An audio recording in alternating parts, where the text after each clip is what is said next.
जीवन का सबसे दुखद पल है, पहलू है कि जिनको मैं अपना छोटा भाई मानती थी, धर्मजीत सिंह जी, उनको मेरे ही हाथों से, मेरी ही कलम से निष्कासन पर पहले हस्ताक्षर किए। और अभी हाल में छत्तीसगढ़ में और पूरे देश में भाजपा ऑपरेशन लोटस के द्वारा 31 जुलाई 22 को से उन्होंने पूरे देश में प्रारंभ किया। महाराष्ट्र में एकनाथ शिंदे जी मुख्यमंत्री बने। चालू कूलर अच्छा बोलते रहो।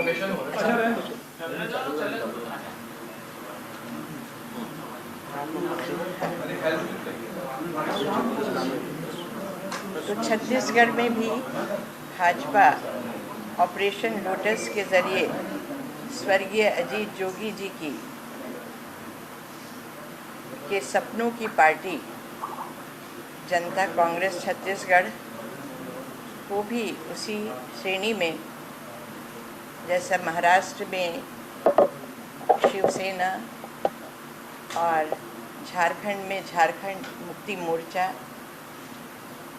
बिहार में जनता दल यूनाइटेड के साथ हुआ, उसी क्रम में छत्तीसगढ़ में भी हमारी पार्टी को क्षति पहुंचाने की उनकी पूरी साजिश लगी। और इसलिए भाजपा के राष्ट्रीय अध्यक्ष का यह वक्तव्य एक ऐसी अलोकतांत्रिक विचारधारा है जिसमें क्षेत्रीय अस्मिता और स्वाभिमान को कुचलकर जबरन देश में केवल एक दलीय व्यवस्था स्थापित करने का उद्देश्य है। तो हमें विश्वस्त सूत्रों से ज्ञात हुआ था कि बहुत ही जल्द माननीय अजीत जोगी जी की पार्टी जनता कांग्रेस छत्तीसगढ़ जे को ज़बरदस्ती भाजपा में विलय करने का, पार्टी को हथियाने का को अंजाम देने का प्रयास किया जा रहा था। और इस पूरे पटकथा की रचना कुछ बहनों से दिल्ली में से रायपुर तक लिखी गई। हमने अनेकों बार इस संबंध में हमारे दल के 2 विधायकों से चर्चा कर किसी भी के बहकावे में न आने का निवेदन किया था, लेकिन फिर भी मुझे बिना जानकारी दिए 27 अगस्त 2022 को हमारे दल के दोनों प्रमुख, या कहूँ ओनली केवल मात्र विधायकगण रायपुर में केंद्रीय मंत्री के कार्यक्रम में शामिल हुए और भाजपा के वरिष्ठ नेताओं से मुलाकात की। 1 सितंबर को मैं उपचार के लिए दिल्ली के मेदांता हॉस्पिटल में भर्ती हुई थी और दोनों विधायक दिल्ली में रहते हुए भी मेरे स्वास्थ्य की उन्होंने कोई जानकारी नहीं ली और ना ही अस्पताल आए। जबकि जब माननीय श्री धर्मजीत जी मुंबई के हॉस्पिटल में हार्ट का ऑपरेशन कराने गए थे, तो अमित तत्काल हवाई जहाज़ से उनको देखने गया। ये बात अलग है कि संक्रमण या इन्फेक्शन के डर के मारे उसको मिलने नहीं दिया गया या देखने, वो मतलब एक तरह का आइसोलेटेड रूम में थे।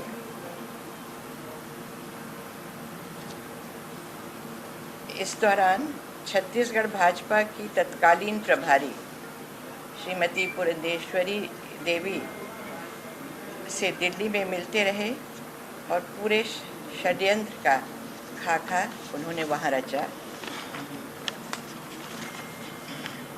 माननीय अजीत जोगी जी की विचारधारा और मूल सिद्धांतों के विरुद्ध पार्टी के हजारों कार्यकर्ताओं की इच्छाओं के विरुद्ध और पार्टी के अध्यक्ष, राष्ट्रीय अध्यक्ष, प्रदेश अध्यक्ष और सभी पदाधिकारियों की सोच और विचारधारा के विरुद्ध जाकर पार्टी का भाजपा में जबरन विलय करने का एक बहुत बड़ा षड्यंत्र रचा गया। यह षड्यंत्र जनता कांग्रेस छत्तीसगढ़ जे के संस्थापक माननीय श्री अजीत जोगी के स्वाभिमान और छत्तीसगढ़ के अस्मिता पर हमला था। माननीय जोगी जी की पार्टी जनता कांग्रेस छत्तीसगढ़ जे छत्तीसगढ़ के अनुसूचित जनजाति जाति समाज के लोगों, पिछड़ों, गरीबों और असहायों की आशाओं की पार्टी है। पार्टी के अस्तित्व को बचाने हमारे पास कोई विकल्प नहीं बना था। हमें भारी मन से निष्कासन की कार्य करनी पड़ी, क्योंकि सभी कोर कमेटी के और अन्य सदस्य जो उस दिन इतवार के दिन संभवतः यहाँ एकत्र हुए थे, सबका एक मत था कि पार्टी को बचाना है। हमारे पास दो ही विकल्प बचे थे और यह मैंने जैसा कहा, मेरे जीवन का, राजनीतिक जीवन का सबसे दुखद पल है कि मुझे मेरे छोटे भाई तुल्य श्री धर्मजीत जी को निष्कासन उन पर करनी पड़ी। माननीय अजीत जोगी जीवन भर जिस दल की विचारधारा के विरुद्ध लड़ते रहे, उस दल में जनता कांग्रेस छत्तीसगढ़ जे का विलय होना की कल्पना भी करना जोगी जी की दिवंगत आत्मा को अपमानित करना होगा। और मैं यह स्पष्ट कर दूं कि मेरे जीवित रहते और संभवतः अमित के भी जीवित रहते जनता कांग्रेस छत्तीसगढ़ जे का भाजपा में विलय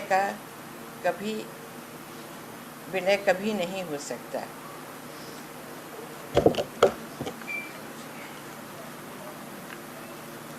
यही कहकर मैं अपनी भावनाओं को आपके समक्ष प्रकट करना चाह रही हूँ कि मेरे पास कोई विकल्प नहीं बचा था, या तो माननीय श्री अजीत जोगी के स्वाभिमान और छत्तीसगढ़ के अस्मिता पर हमला था। माननीय जोगी जी की पार्टी जनता कांग्रेस छत्तीसगढ़ जे छत्तीसगढ़ के अनुसूचित जनजाति जाति समाज के लोगों, पिछड़ों, गरीबों और असहायों की आशाओं की पार्टी है। पार्टी के अस्तित्व को बचाने हमारे पास कोई विकल्प नहीं बना था। हमें भारी मन से निष्कासन की कार्य करनी पड़ी, क्योंकि सभी कोर कमेटी के और अन्य सदस्य जो उस दिन इतवार के दिन संभवतः यहाँ एकत्र हुए थे, सबका एक मत था कि पार्टी को बचाना है। हमारे पास दो ही विकल्प बचे थे और यह मैंने जैसा कहा, मेरे जीवन का, राजनीतिक जीवन का सबसे दुखद पल है कि मुझे मेरे छोटे भाई तुल्य श्री धर्मजीत जी को निष्कासन उन पर करनी पड़ी। माननीय अजीत जोगी जीवन भर जिस दल की विचारधारा के विरुद्ध लड़ते रहे, उस दल में जनता कांग्रेस छत्तीसगढ़ जे का विलय होना की कल्पना भी करना जोगी जी की दिवंगत आत्मा को अपमानित करना होगा। और मैं यह स्पष्ट कर दूं कि मेरे जीवित रहते और संभवतः अमित के भी जीवित रहते जनता कांग्रेस छत्तीसगढ़ जे का भाजपा में विलय कभी नहीं हो सकता।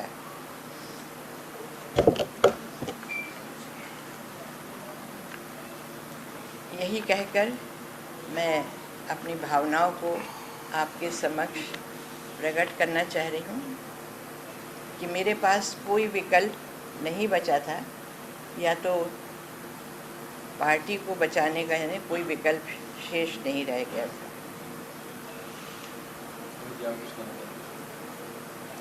आज प्रेस वार्ता हमारी पार्टी की राष्ट्रीय अध्यक्ष डॉक्टर रेणु जोगी ने बुलाई है, तो मैं चाहूँगा कि उन्हीं से प्रश्न। ये जानने की कभी कोशिश हुई क्या कि मतलब ऐसी स्थितियाँ परिस्थिति क्यों? जो महत्वपूर्ण बात ये कह रहे हैं कि संस्कार को लेकर सवाल उठाए हैं आपके पुत्र के, क्या कहेंगे? वो गाली गलौज और तमाम चीजें बताएं कि पत्नी से बदतमीजी हुई, ये सारी चीजें क्या कहना है आप?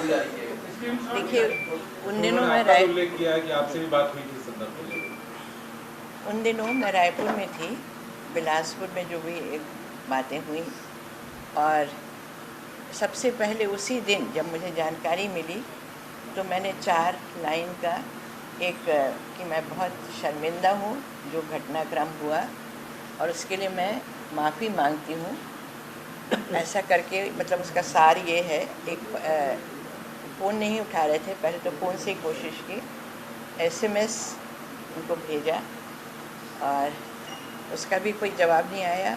उसके बाद भी मैं 2-3 बार उनसे मैसेज भी डाला कि प्लीज़ टॉक अर्जेंटली, थैंक्स करके, और उसका तो खैर कोई जवाब ही नहीं आया 2-3 बार जो किया। और जब एक किसी लड़के को हमारे विश्वसनीय उसको भेजा तो उनके घर जाकर देखे कि बात हो जाए, तो उन्होंने कहा कि वो रायपुर आए हैं। रायपुर में भी उनके ड्राइवर और घर तो रेनोवेट शायद हो रहा है, देवजी पटेल के यहाँ वो बैठे थे, तो उन्होंने मतलब ड्राइवर ने भी बात नहीं कराई, नहीं तो। और अमित के जहाँ तक संस्कारों का प्रश्न है, तो वो मेरे लिए जीवन में पापा के लिए भी अपने और मेरे लिए भी श्रवण कुमार जैसा उन्होंने कार्य किया। जब मुझे 13 दिन लगे, अभी मेदांता में 1 से 13 तक भर्ती थी, तो मैंने कहा ऋचा का बर्थडे है मेरी बहू का 13 तारीख को, तो तुम 2-3 दिन पहले चले जाओ, अस्पताल में तो हो ही चेकअप और जो भी मॉनिटरिंग हो रही है। तो उसने कहा नहीं, मैं आपके साथ ही जाऊंगा। तभी हम लोग 13 तारीख की शाम को यहाँ पहुँचे। इस संबंध में मैं एक बात जरूर कहना चाहूँगा कि आपने किसी एक उन्होंने स्क्रीनशॉट दिखाया है या कल स्क्रीनशॉट दिखाया है, तो वही मेरे पास भी है। जो कुछ मैंने लिखा उसके बाद मैंने अपनी तरफ से उसको भी उन्होंने पढ़ा, पर शायद आप लोगों ने उसके शब्दों पे पूरी तरह से गौर नहीं किया। उसमें मैंने लिखा है कि मम्मी की अचानक तबीयत बिगड़ने के कारण भावना में बहके आपसे कुछ आप। For more news updates, do subscribe, like, share and comment. Clipper 28